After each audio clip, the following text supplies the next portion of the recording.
Good morning, my dear brothers and sisters in Christ. This is Reverend Rogelio of the Sons of Holy Mary Immaculate. Today is the fourth Sunday of Easter, and this Sunday is also known as Good Shepherd Sunday. In Italian, they call it Domenica del Buon Pastore. In our language in Filipino, we call it Linggo ng Mabuting Pastor. And every year on this Sunday, today, the fourth Sunday of Easter, the church gives us a very important, very powerful, very meaningful image of Jesus. Two powerful images. First, Jesus as the shepherd, and second, we as a sheep. Let me begin with a simple question, my dear brothers and sisters. Have you ever seen a real sheep in your life? If you think about it honestly, it is not very flattering to be compared to a sheep. Sheep are not known for being intelligent or independent. They are weak, easily lost, and vulnerable. But, brothers and sisters, this is exactly the point of Jesus. Sheep survive not because they are strong or clever, but because they stay close to the shepherd, the one who knows them, the one who protects them and lead them. But we as human beings often pretend to be strong and self-sufficient. We want to be independent. We want to live without depending to anyone. Why? Because us, especially Filipinos, we don't want to have this utang na loob sa ibang tao. Also, as human being, we don't want even to depend on God. And yet, deep inside, we know how easily we get lost. Today, I would like to offer three simple points for our reflection. First, Jesus says in the Gospel, I am the gate. Whoever enters through me will be saved. These words are very personal. Jesus is telling us that salvation is not a system. It's not just about rules or commands. Salvation is a relationship, living relationship with Him.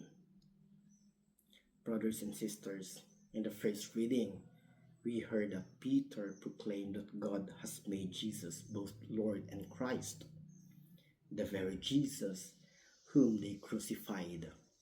Because of this, they realized that their actions were wrong. So immediately, they asked Peter, what are we to do? What are we to do? Perhaps this reading is not just something we are meant to hear, but something we are called to reflect upon. Why? Bakit? Bakit? Because we too have crucified Jesus. And you might ask me, Rev, Deacon, how have we crucified Jesus when we were not there at His crucifixion? I saw one post now. Someone posted his reflection and someone put his comment there. Were you there? So this question of mine that how do you call it? Naisip ko na baka itanong sa akin ng tao ito. Once na sabihin ko na paano namin kinrucify si Jesus? We were not there during that time. We just born this 18 something, 19 something, 2000 something. But yes, we were not physically present when Jesus was crucified. But we crucify Him every time we commit sin. So the question remains, what are we to do? Anong gagawin namin? Today, many people are searching for happiness in success, pleasure, popularity, and independence. And yet, something is still missing. There is a restlessness in the heart. like St. Augustine. And Peter gives us the answer. Turn back, be converted, begin again. In other words, return to the right gate, because Jesus himself says, I am the gate for the sheep. There are many gates in life. Yes, there are. There are. Some promise happiness, but leave us empty. Some promise freedom, but lead us to addiction. Some promise success, but cost us our soul. The only gate that leads to life is Jesus. He alone, himself. The second point is, we have a sheep who suffers with us. In the second reading, we heard something very realistic. If you are patient when you suffer for doing what is good, that is a grace before God. The gospel does not promise us how do you call it? An easy life. An easy life. Following Jesus does not mean that suffering disappears. Hindi ibig sabihin walang suffering. Lahat meron. On the contrary, it often means facing rejection. Rejection. Na karamihan ayaw. Ayaw itong rejection. Misunderstanding and sacrifice. But here is the difference. We are not alone. Hindi tayo nag-iisa. May kasama tayo. The reading reminds us this phrase, by his wounds you have been healed. You have been healed.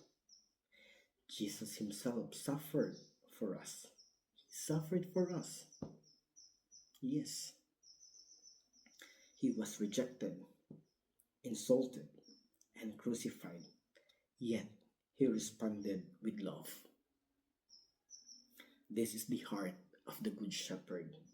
He does not only guide us, he walks with us, he suffers for us, and he suffers with us.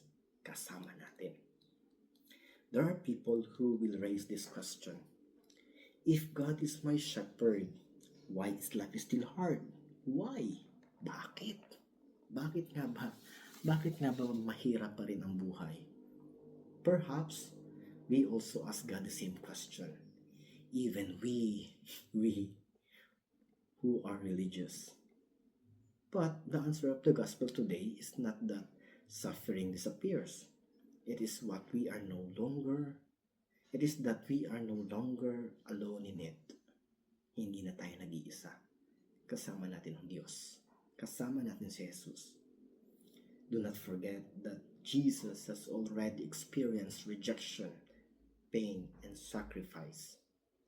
So when you feel misunderstood, rejected, treated unfairly, and tired of doing what is right, it means that you are not far from the path of Jesus. In fact, you are actually walking very close to the shepherd, to Jesus.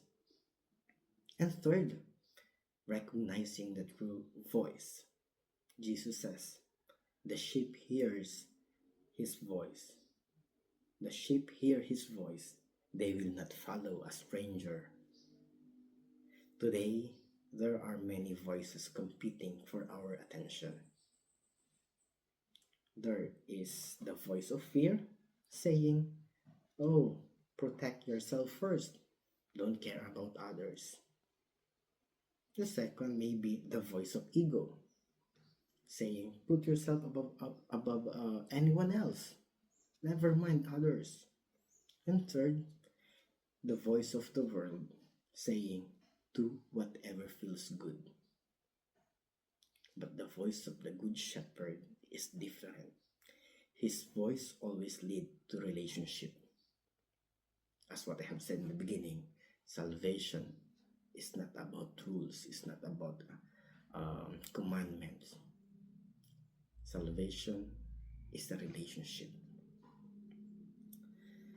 So, brothers and sisters, it calls us to forgive. It calls us to be honest. It calls us to serve. And it calls us to trust. The more we listen His voice, the more we begin to recognize it. So today, brothers and sisters, let us reflect on these three questions from our 3 points.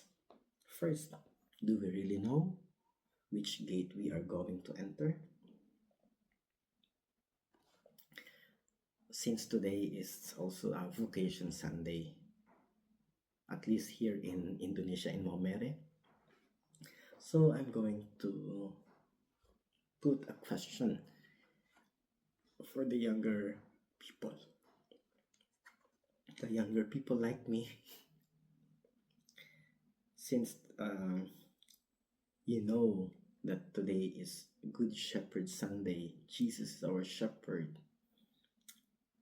Do you really know which gate are you going to enter? Is it the gate of the Sons of Holy Mary Immaculate, or the gate of the diocese where are you belong? So reflect. Second question, am I willing to suffer with Christ? Am I ready to follow Him even if it means facing persecution, rejection, and suffering? And third, do I truly recognize the voice of God? Or am I listening to the voice of the world? Amen. In the Father, the Son, the Holy Spirit. Amen. Happy Sunday.